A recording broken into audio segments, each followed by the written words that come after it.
Or is Charlie Roosevelt in Well, I'd say what's happening. That'll be my what's happening. What's happening? May I have your attention, please? Thank you very much. Very few people know that this whole center, which was named the Hosier Door Center, Jerry Hosier's over there, exists because of Gerry Murdoch, who saw the vision, put all the funding together, and I'd like you to join me in thanking him for making this facility. Yeah, Jerry! Jerry! Very cool.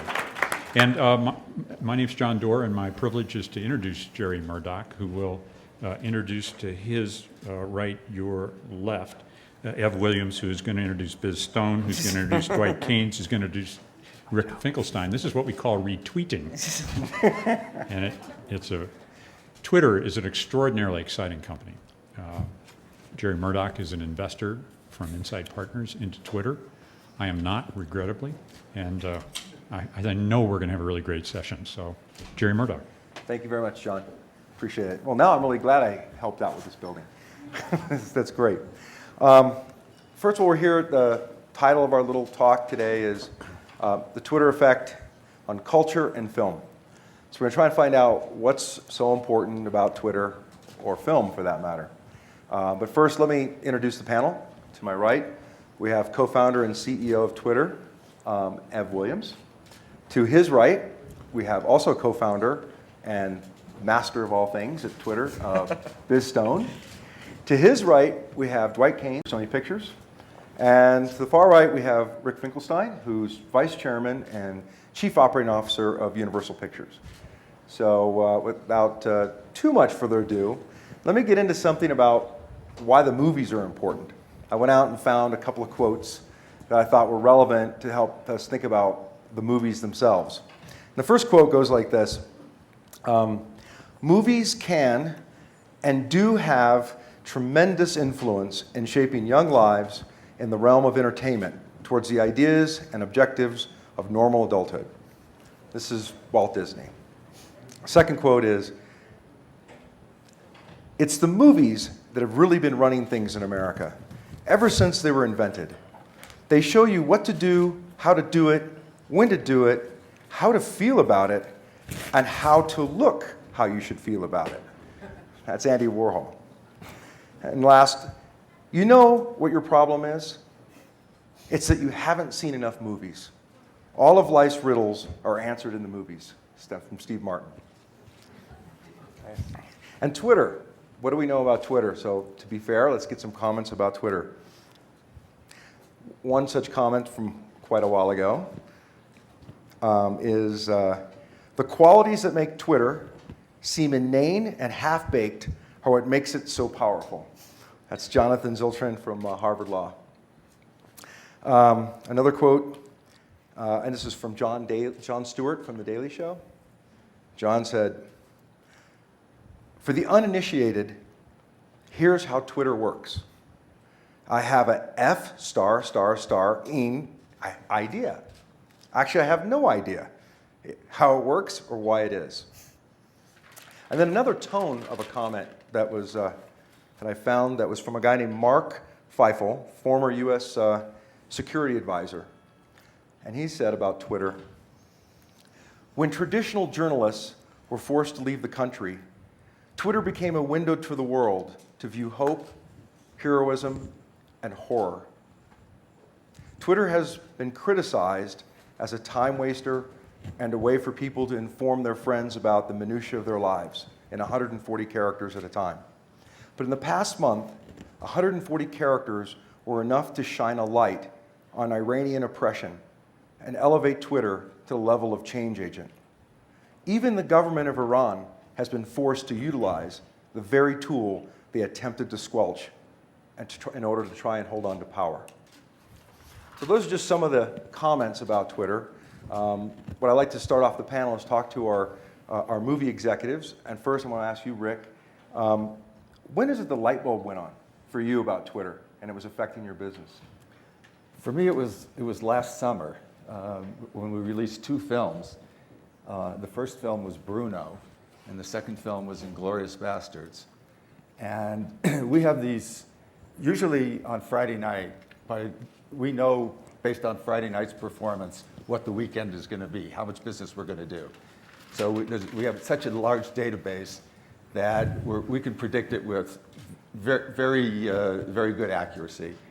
And when we released Bruno, we got the Friday night number in, and everybody predicted what the weekend number would be.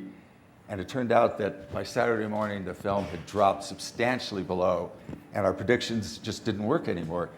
And we realized that it was the Twitter effect. It was that people were sitting in the movie on Friday night and tweeting about the things that they didn't necessarily care for in this particular movie. And so the word was out. It was word of mouth on steroids. It got out so much faster than it normally gets out. We had the reverse experience with Inglourious Basterds, where the tweets were positive, and the performance over the weekend was substantially higher than we predicted it was going to be. So we just realized that it had an incredible impact in our ability to forecast how our movies were going to perform, because based on how quickly the word of mouth was spreading. Right. So that's, yeah. Dwight, how about you? I think the moment for me wasn't a movie moment. It wasn't related to anything I was working on at Sony Pictures. It was probably about a year and a half ago. I was at my desk. We were working with Twitter somewhat, but I wasn't necessarily deeply entrenched. And I noticed that there was this trending topic, a popular discussion happening about a handset manufacturer and a particular device. And I just kept seeing this thing grow in popularity. And when I clicked on it, and I won't name the handset manufacturer, but it turned out there was a failure of the server tied to a particular handset, and a lot of customers lost data.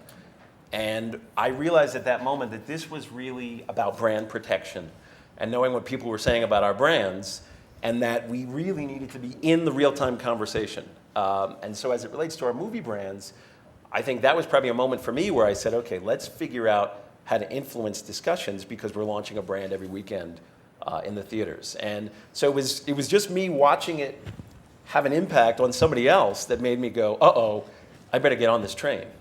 Right, that's great. Before I open it up to Biz and Ev, I just want to give you guys a sense of the scope of Twitter today.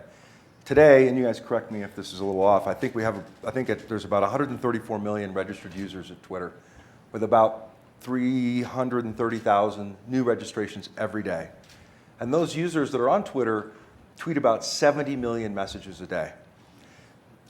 And if we think about impact in the world, I think today recent studies say there's somewhere between 6.5 and 6.8 billion people in the world. Of those amount of people, about 2 million are on the internet, and almost 4 million have access to cell phones. The thing about Twitter is every cell phone who is connected to a network that does short messages can communicate to Twitter, and that's almost everyone in the world today.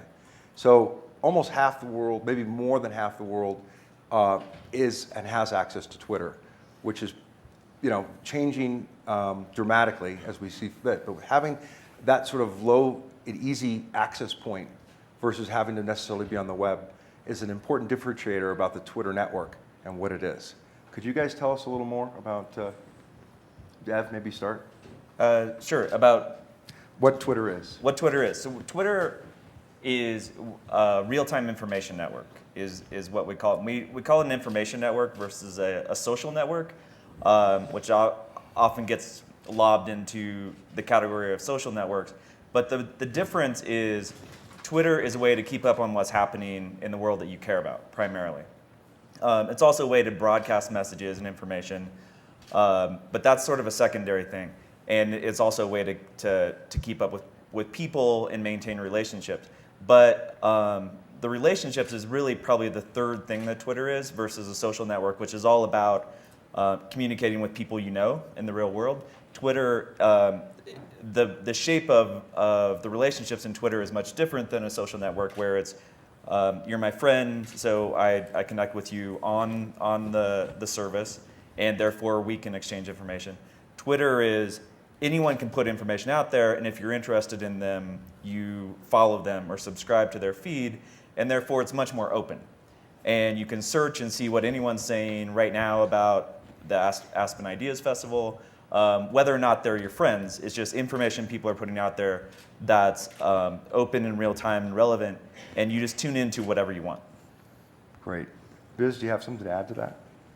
Well, I was just thinking, both Evan and I have been working to develop these large-scale systems that allow people to express themselves and communicate for over a decade now, starting with blogging platforms. We passionately believe that the open exchange of information can have a positive global impact. And to what was already said in terms of what Rick was talking about in terms of the, well, now I'm jumping into the film stuff. Is that all right? Yeah, go for it. What Rick was talking about in terms of the in terms of word of mouth on steroids, I totally agree with that. Like it's something that's been happening all along. It's just now happening a lot faster, and Twitter is speeding up a lot of things, not just movies. But what comes out of that, your example, I think that's really interesting and good, is that this word of mouth encourages positive or better content. It encourages this positive behavior of really cranking out better and better films. That's great. You know, we talk about an information network. A friend of mine, her name is Mimi Ito, is a cultural anthropologist and a researcher. And she's looked at Twitter and has identified various forms of social interaction, which she calls genres. And some of these genres are unique to, I think, what is Twitter.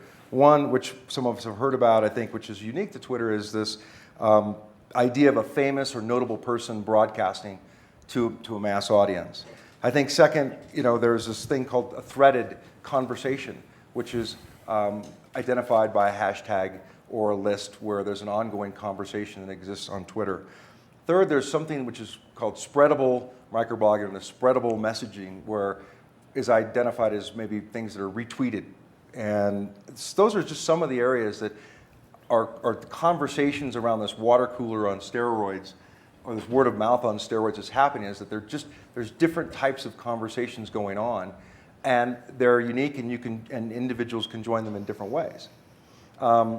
Is this sort of something that the studios, Dwight, you guys are taking advantage of and identifying sort of specific ways in which people are interacting socially, and you guys are developing tactics? Yeah, you know, we are, and we have to do it again and again and again, because at Sony Pictures, our movies are the brands. No one knows what a Sony movie is.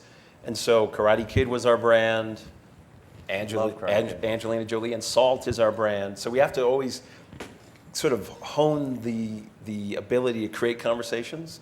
There was a thing that happened recently that we were talking about before the panel, where we announced a casting decision in a big movie franchise. And one of the things that we did smartly was we told our press, we have a big announcement coming. We can't tell you what the announcement is. Tune into our Twitter feed. Stay close to us on Twitter and you'll get the news there. And when we announced this to the press, within an hour, we were a top trend. We stayed at the top of the trends for probably a day or a day and a half. And the thing that we could have done better to harness this word of mouth was then drop them somewhere and say, become a fan in a social platform. We didn't do that because we were moving so fast. The best we could do was say, get the news here. But there's this other step to onboarding the consumer to create this word of mouth that I still think we're learning every time. So that was an example of, I think, getting it half right. Right. How about at Universal, Rick? Well, we're having an experience right now as we speak that's terrific around a film called Despicable Me, which is an animated film about an evil man and three little orphan girls and how they ultimately melt his heart and he adopts them. Oh, you just gave away the story. That's what happens? And, yeah, I know. Most people can't figure it out. Anyway, so we had marketing materials out there. We had trailers and TV spots. And somebody took pieces from our various materials, mashed them together, put a spot out online, and people started tweeting about that. And pretty soon, we had a whole conversation going, including a signature line from the movie called "It's So Fluffy," which seemed to pop out and have some resonance. And that became something that was tweeted and retweeted to the point where we now actually bought a promoted tweet for the movie, which opens on Friday. And we're going to just see if we can harness all this energy and communication and have a big opening. It's so fluffy. I think It's we're so all gonna fluffy. tweet that. It's so fluffy. So that's great. Is this good stuff for Twitter in terms for you guys is what the movie guys are doing on Twitter? Then buying promoted tweets good for us. Heyo. Yeah, we think it's great. I mean, our goal with Twitter is to help people, talk about and find information about things they care about. Yeah. And that's why this topic is great, because as you've mentioned, movies are so important to culture and to people, that it's always been one of the big things people talk about, even on Fridays. So promote trends on Twitter, for those of you who don't know, is something we do to help you discover what's happening that you may not know about. So this is another way where it's kind of different than other systems. We want you to help to find out about stuff that you may not know you want to know.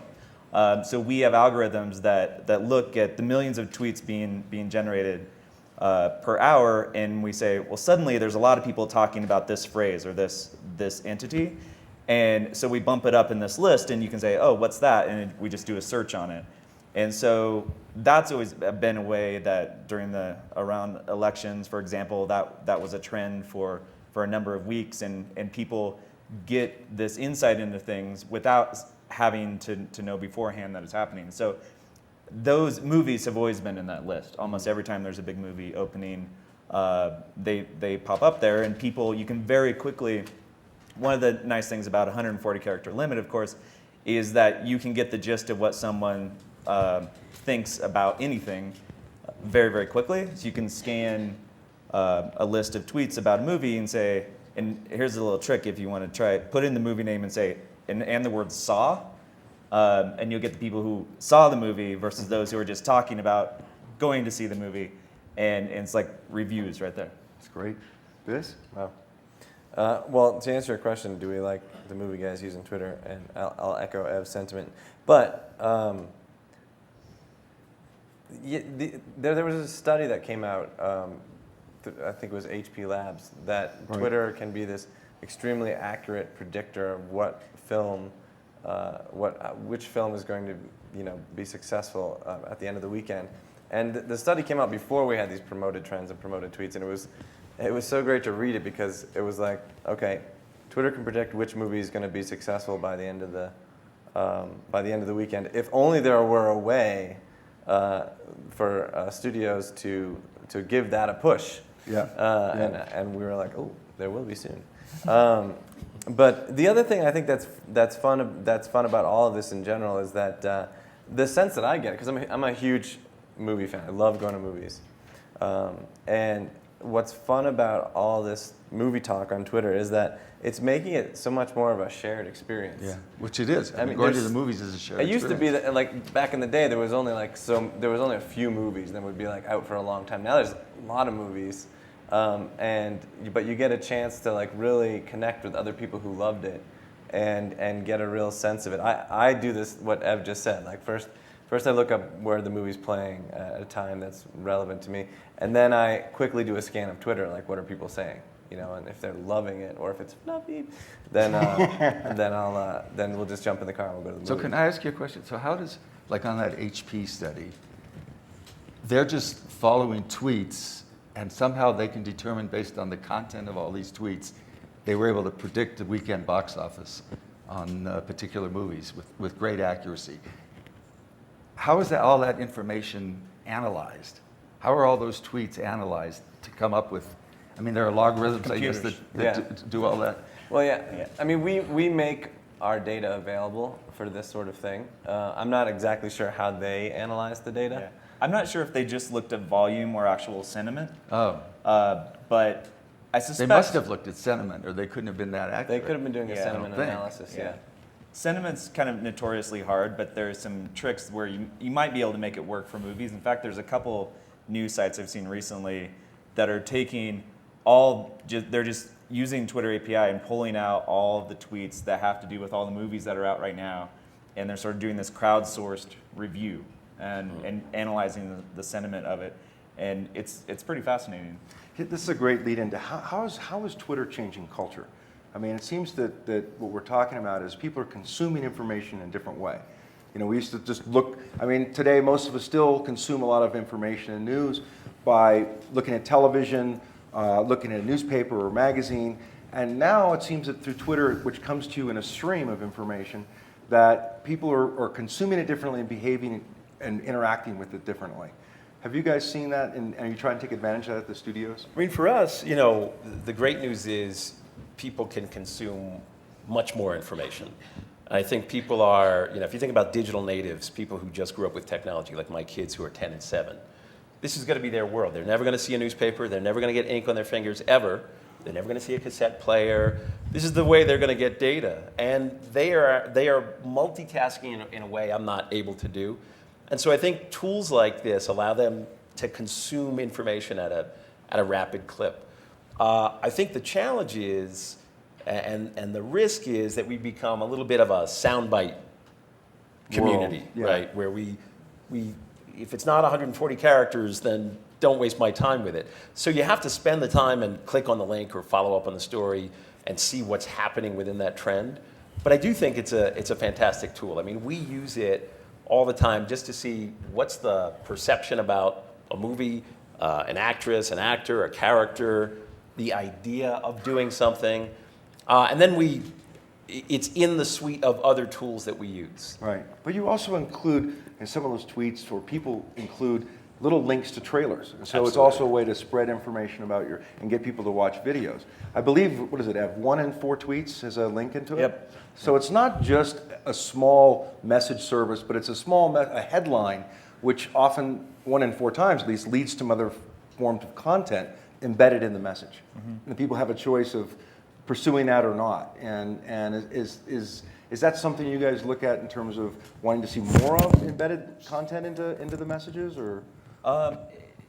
Well, you're right. Twitter is an attention directive system, not just a content delivery system. So, right, a ton of the uses is just what is happening in the world that's interesting to me, and a lot of times that's on the web. So it's news stories get a lot more play, just like movies, faster, and they spread. The General McChrystal story in Rolling Stone was trending within hours or minutes of it being put online, and suddenly everyone knew that story, and it was a very long article. Of course, many people probably just read the tweets, but it gives you that opportunity to, like, I don't read Rolling Stone every day, but this is a fascinating thing that's happening, and I can just follow that link and consume that article in its length. So that, I think that's a benefit, and I want to spend my time there. Hopefully what Twitter can do for people is allow them to more efficiently and more accurately put their attention on the stuff that is important and the stuff that's really good. So no matter where it is on the web. It may have the effect of also giving them shorter attention as we're all just flooded with more and more information. But we have an actual goal with Twitter to make it an antidote to information overload rather than a source of more information overload. Because information overload is a fact there are many trends contributing to that, and I think so we want to just make sure you get the stuff you care about most. And what is that antidote that you mentioned? Well, the antidote is about giving you very good control over your stream and what's coming to you, and making it and accurately highlighting the most relevant stuff. And that's context dependent. So right now you may be, you're at this conference, and so what people here in this room are saying, even though if you may not know them, is probably more relevant to you than what a family member or a friend or someone in your company may be saying outside of here, because you want to put your attention right here.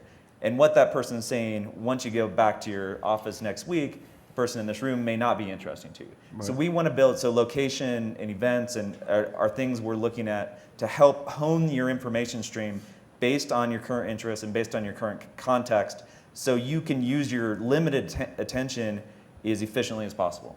That's great.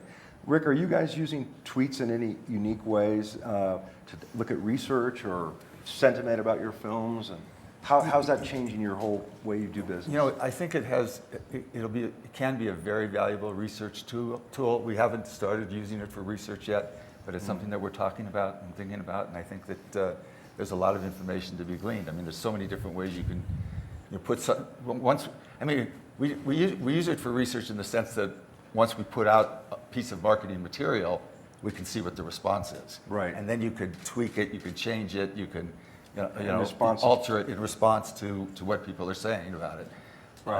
How about response to trailers and things like that? Yeah, exactly. Trailers and TV spots. I mean, what we haven't used it for yet, which might be interesting, would be like to get input on a casting decision, Right. or a director, something like that, where we're not sure which way to go, and we can put it out there and find out what the stronger sentiment is Right. from the public. Dwight, you mentioned before that when your use of Twitter, it's not just what happens on Twitter itself, but it's also the way Twitter impacts other mediums of information, such Sure. as YouTube and other places. What's your... Yeah, I mean, I like to think of it as there's this ecosystem of digital tools where Yeah. Twitter is now connecting a number of things that we're already doing. So it's connecting the viral videos we're focused on. It's connecting our social media platforms. It's connecting content that we're launching. It's throwing you to have appointment viewing to something we're going to put on broadcast. Right. It's telling you that there's an app we want you to get, and maybe we're giving you a demo video. And so it's really, for us, a utility that connects conversations around our movie brands. Right. When we focus on it alone, like we did when we did the casting announcement, we had this great spike, right? We had, I think it was in something like 15 hours, we tracked somewhere around 4,000 unique conversations. We didn't see who they influenced, but we saw a tremendous amount of volume around this casting. And again, the next step is to say, okay, if you like this news, there's something for you to do. We want you to fan us, join us, follow us, do whatever. We didn't do that because we were all about the news. And so that's where I think that ecosystem becomes really important, tying all the other media touch points together so that we have a relationship. Because this is really about a dialogue with a consumer, not just broadcasting. Right. It's really about Well, conversations. and in our field, that dialogue begins at a very much earlier stage now than it ever did before. We're now starting that dialogue, and our filmmakers are starting that dialogue as they're in pre-production planning a movie, as they're making casting choices. We had Jon Favreau tweet that Harrison Ford was going to be in this movie he's shooting right now called Cowboys and Aliens, and that was the first way that information was communicated. There was no press release, anything like that. It was tweeted by the director, and you can imagine what the response was. Right. Well, that's the same thing you said, Dwight. The first time the communication was about the actor who did SpiderMan, right? Right, Has right. changed, and you guys released it first on Twitter. Right, yeah. And we told the press to watch that feed, and we were standing among press when the news came out, when he was brought onto stage, and we watched them looking at their Twitter feeds in real time and retweeting the story. It was fascinating. Well, this is a great chance. I'd like to give you, Biz, and Ev a chance to sort of deal with a misconception about Twitter, that a lot of people don't want to go on Twitter because they don't have anything to say. Can you deal with that, Ev? Right. So we talk to people a lot who say, well, I get Twitter, but I don't use it because I don't have anything to tell the world. And but the way I think what we try to tell people is there's something on Twitter that's interesting to you. I mean, that's the great thing that's happened over the last couple of years is we have these millions and millions of information sources, and for almost anyone in the world, there's relevant, interesting stuff for them. So we encourage people to think about it first as an information resource, and secondly, as a broadcast mechanism. You may never use it as a broadcast mechanism, and or if you do, it may be just retweeting something that you think is important from a cause you care about.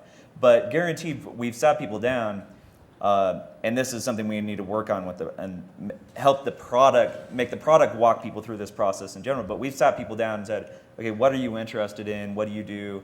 And inevitably, we can get them to a point where they have 20 or 30 information sources they're following on Twitter, and it could be some sports figure they like, and someone in their industry, and a friend, and the commuter train they take to work. That's where people tweet whether it's going to be late or not, and people found out, well, that's a killer thing. That's real-time information that I can't get any other way.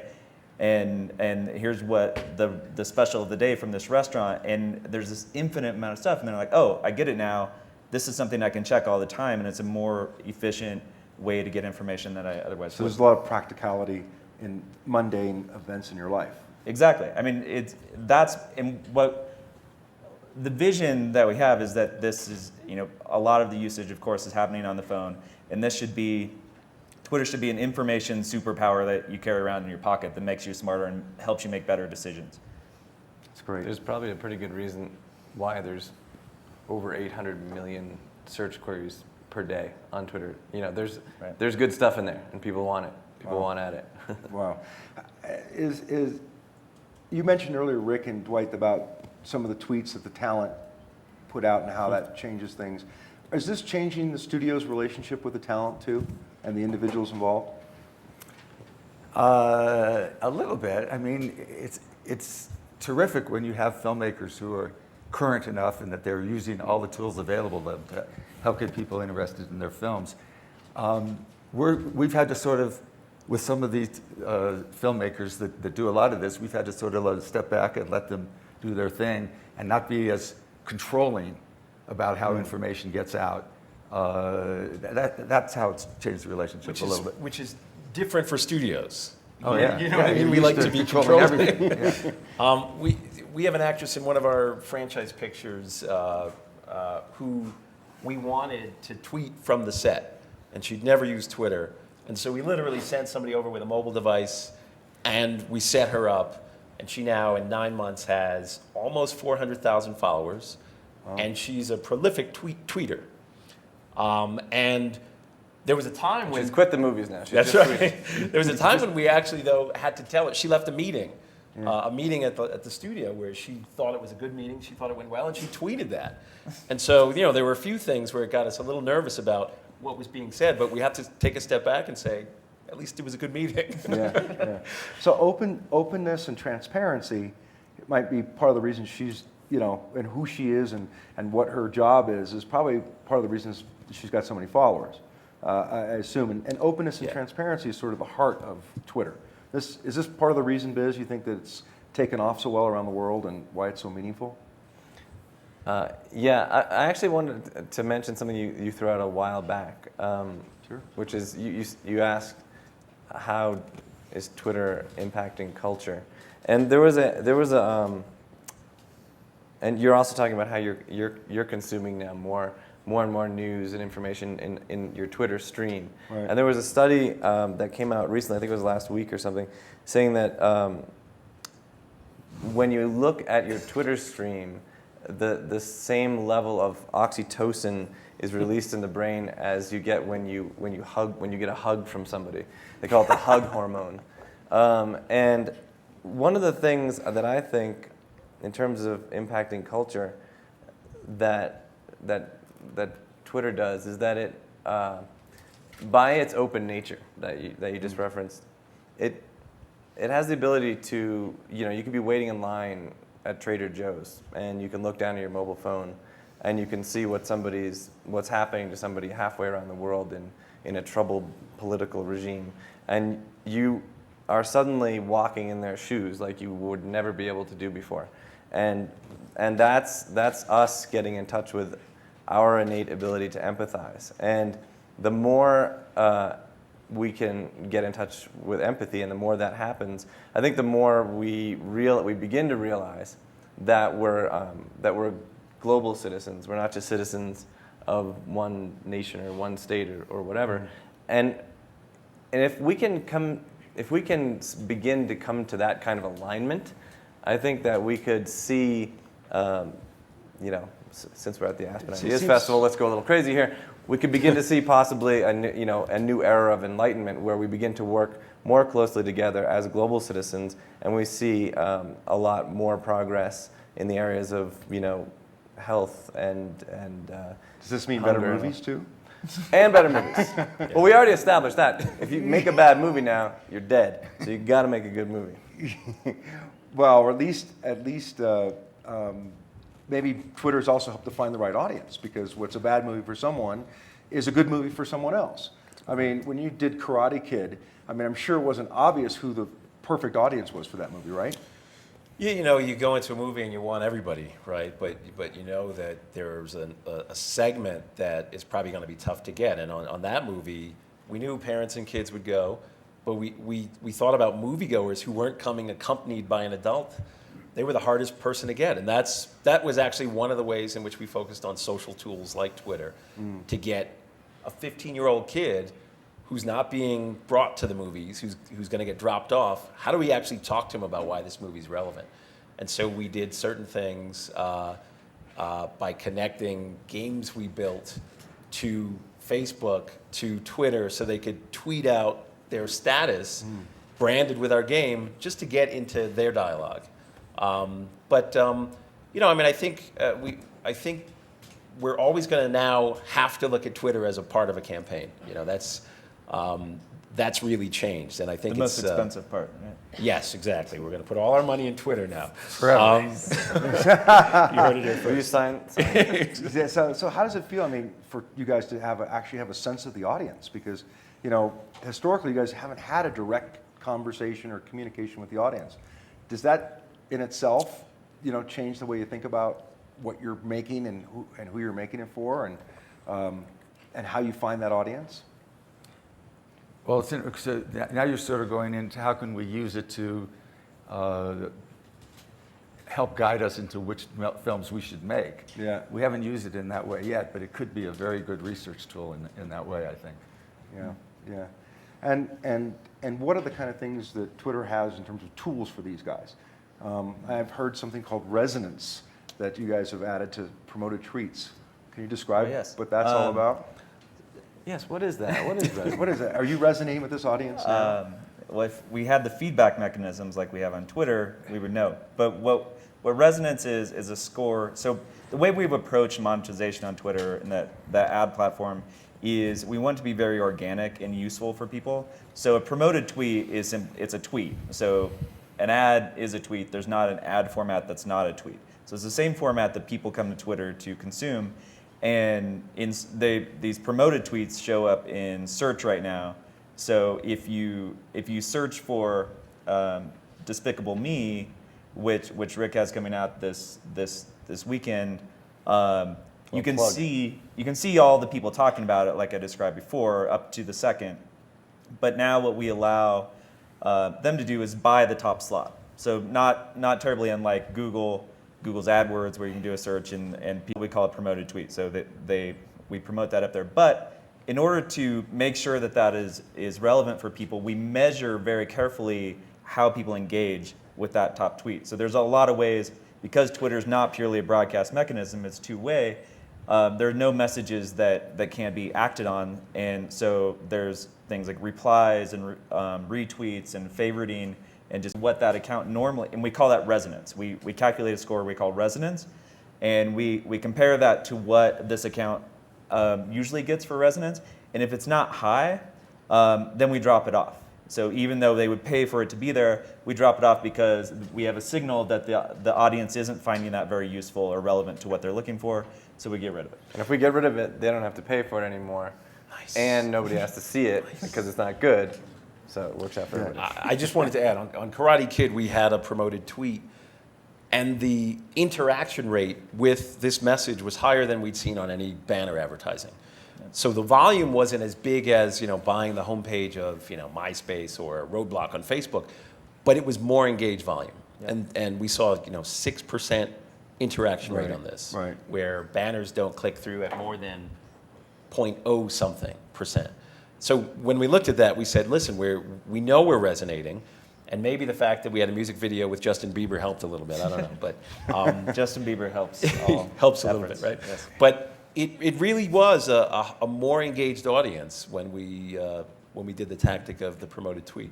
Right. Now, if I don't know to look for Despicable Me, but I see this thing that says, it's so fluffy, or I see business tweet, it's so fluffy, can I search for that and find out about the movie? Well, you can search for it. Isn't it also now, is it a promoted trend? Despicable Me is. Yeah. Oh, Despicable Me is a promoted trend, not It's So Fluffy. Right. That's so fluffy. Okay, so that's another offering that we have is, did we already talk about this? Maybe we already talked didn't about this. talk about promoted. Okay, so I talked about trends are what Ev said earlier. phrases or words that are suddenly becoming more popular among Twitter users, and we also can break those down by city, not just the world. And they're the top 10 trends. Now, if there's a phrase that is trending in the top 100 or 200, but it's not making that list, a company can pay to get the 11th slot, and that would then link to Twitter search results with a promoted tweet at the top. Wow. So is it so fluffy, Rick? Is this going to be the next Make My Day, or I'll be back? Are we all going to have T-shirts and say it's so fluffy? It's From your okay. mouth to God's ears. That's great. Make my day to It's So Fluffy. Maybe the culture is changing. I don't know, but so tell me about, Biz, in your sense of where is Twitter going from now? I mean, it's been a thing. It's changing. Part of the thing about trying to say what is Twitter, it's something that's evolved a lot. And a lot of your innovations were done by users of the service, not necessarily the company, but the company integrated the innovation. Where is Twitter going to be in the future, or how's it changing? Well, what Gerry's talking about, first of all, is a lot of the features that we implemented on Twitter, like @replies, hashtags, and others, were just users doing them on their own, and we recognized these patterns and we turned them into real features. So that, because we saw what they were trying to do, and then we made it easier. Same thing with Retweet. We saw that this was happening, and we saw that this could be a very efficient way to spread information throughout a network, so we created the Retweet feature.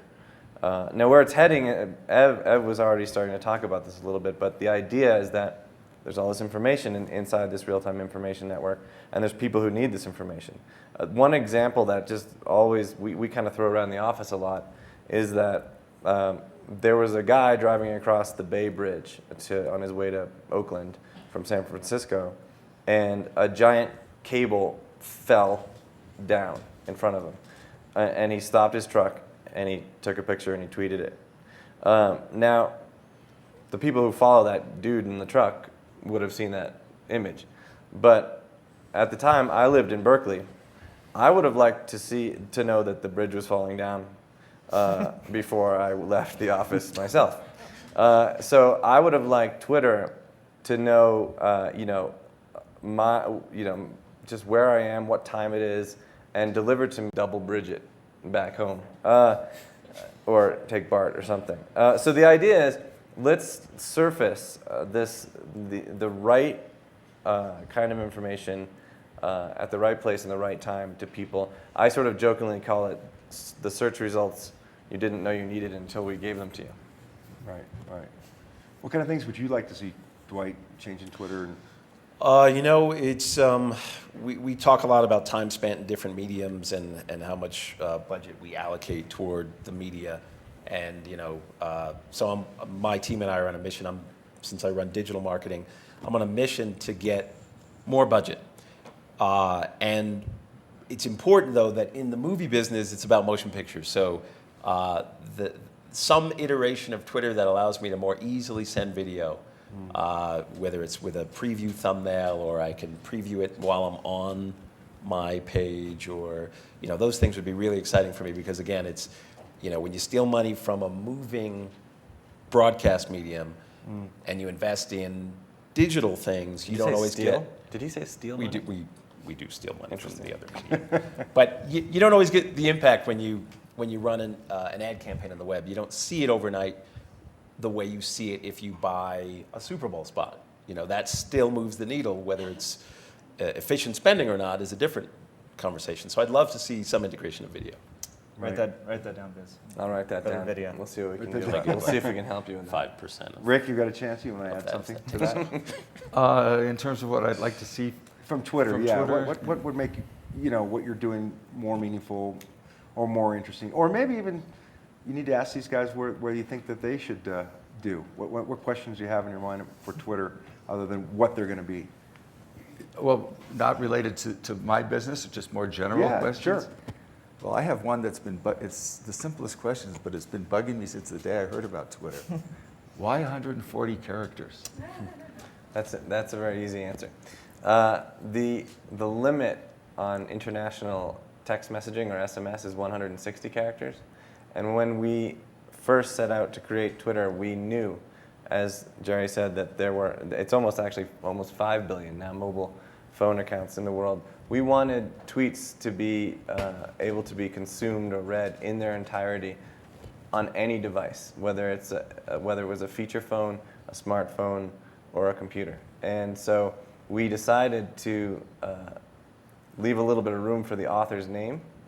And so we standardized on 140, so there'd be room for the author's name and then the whole message inside of that. So the idea was, let's contain it within this existing global infrastructure so that we can build new and interesting things. So that stays. I mean, that's part of the architecture that'll be there forever. And as you know, you can put a link in the 140 characters so that can go to the whole web, and we'll make some of the Twitter clients make consuming stuff that's on the other side of that link easier, like pulling in the picture or whatnot. So you could, I think we can stick with 140 because the SMS thing, the international reach is really important to us. We've always held to that closely, even as we want to create richer and richer experiences on the web or on smartphones.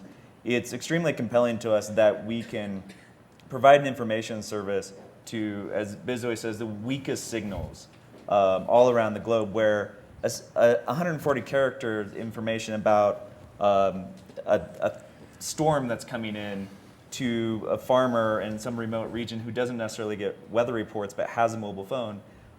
There's actually examples of that where that's extremely valuable information and saves their crops. And so we want to give that service. So we're focusing a lot on internationalization right now, and we want to make that experience work over the simplest, dumbest phone that's in rural India. So for us, the important thing, as Dwight said, is to making sure that it's easy and seamless to link to video, because our messages are usually longer than that. Sure. Right. Yeah. So the links are important. Yeah, we're all But for that's that. going to change, though. Beyond, well, we just wrote that The down. messaging. Beyond, I mean, and then there's also, every tweet carries with it a whole set of data. So it really is more than just the 140 characters of text, because right now every tweet carries with it the name of the device that created it, whether it's over SMS, the web, or one of the Or tens of location thousands of the tweeter. apps, or it can contain the neighborhood or place location that the tweet originated from. What else? What are some other? Well, it's about to be sort of. We're gonna open it up to be sort of like a wild card and tell developers what information would you like to associate with this tweet. So the tweet can now be a carrier not just of the 140 characters of text, but really of almost anything else. Right. But it can still be distributed. It degrades gracefully as a tweet. Right. We've got time for, I'm going to ask one more question, and we're going to open it up for about 15 minutes for questions. When you guys want to ask a question, just please no statements, and just stand up and give us your first name. But first, Ev, you mentioned information service. Could you define what the information network concept means, and how is that different from a social network like Facebook? One useful way, I think, to think about Twitter is kind of like the web itself. Yeah. And that, which is part of what makes it really hard to define and really hard to say this is what it's for. Because it's like saying, what's the web for? The web's extremely open, publishing / commerce / entertainment service, and it's all linked together. It's based on some very simple standards. And Twitter is very similar, where a tweet is like the new web page, and anyone can create one. And I was actually thinking about this a minute ago when we said word of mouth on steroids. I thought maybe it's actually word of mouth on amphetamines. And then I remembered that we created Blogger 10 years ago. One of our taglines was amphetamines for your website. And it's interesting, and it was a blogging tool, and it was because before blogging, websites weren't actually updated that often.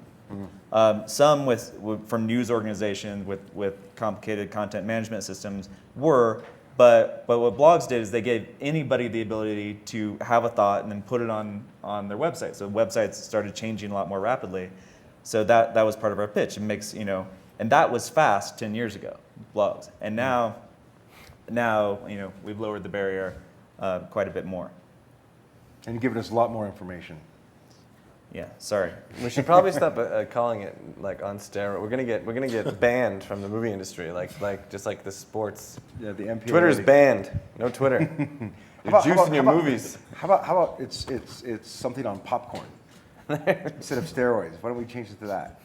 Why don't we just say it's so fluffy? That's great. All right, listen, we have just a few minutes for a couple questions. You, sir. Do we need to give him a mic? Oh yeah, but the young lady behind you with the microphone, and she'll. My name is Jay, and my question has to do with engagement and how to get beyond reach and to strengthen engagement. And I know you guys have been extremely supportive of the malaria campaign, and the malaria message is perfect for Twitter. $10 buys a bed net, saves a life.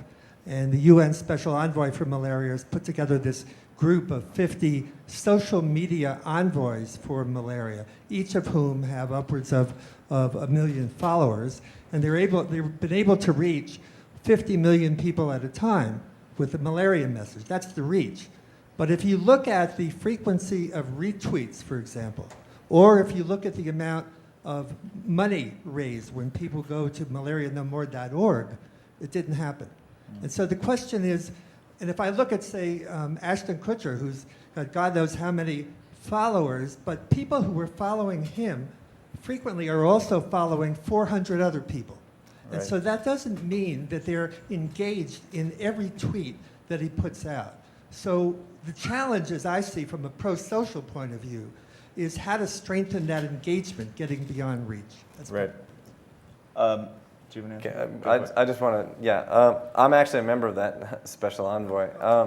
This is something that we've been discussing quite a bit inside of Twitter, because one of our stated goals is to be a force for good, and we want to build into the Twitter network more and more ways that people can have a positive impact in the world. So what we're really good at right now, as Ev said earlier, is capturing people's attention. They've actually said to us, these are the things I care about, and I'm gonna visit, and you're gonna show them to me. And it's very interesting because our CTO, Greg Pass, actually developed this theory that when you go to a search engine, you want something for yourself. It's ego driven. It's all about me and what I want. And when you go to Twitter, you have an open sensibility. You're ready to receive this information, and like I said, we're very good at capturing your attention. What we need to do more of, and what your comment suggests, is moving from attention into action.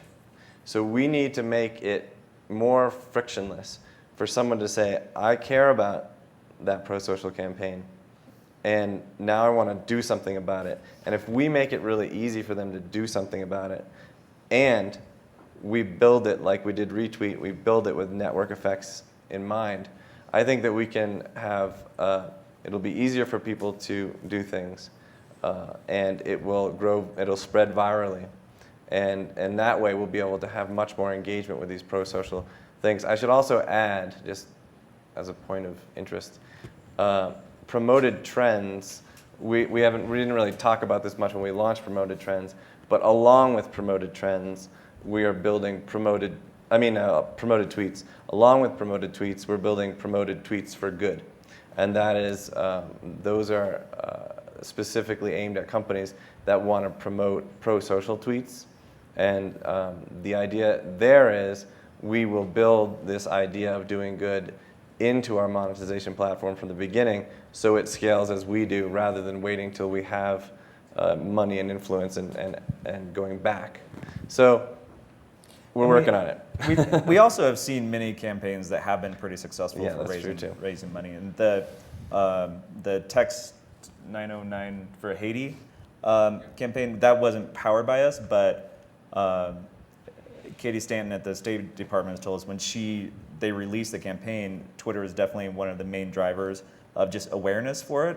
At least one of the first, and that was very successful. Raised something like $36 million in a couple of weeks. And we've heard other anecdotes along those lines. But Biz is right. We want to make it a lot easier to act. Sir?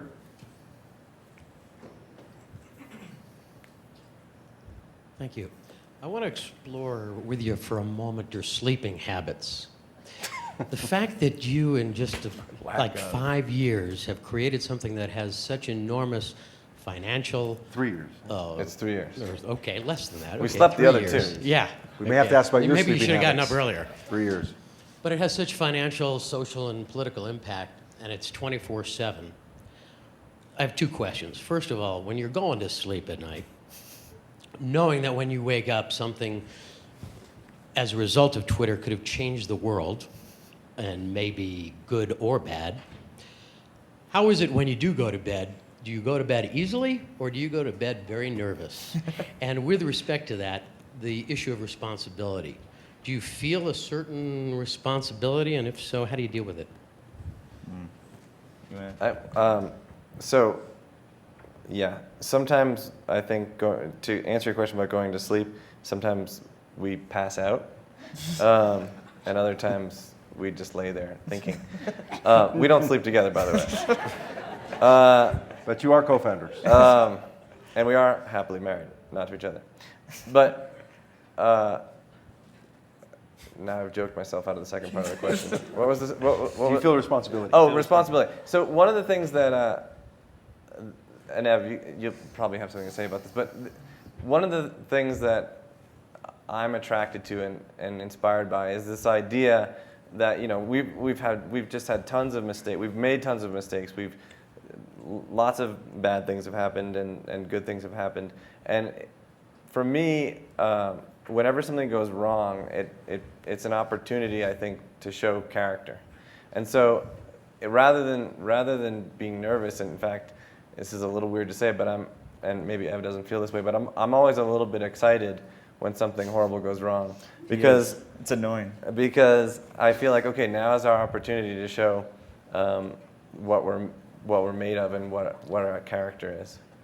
But Ev just gets kind of sick. Okay.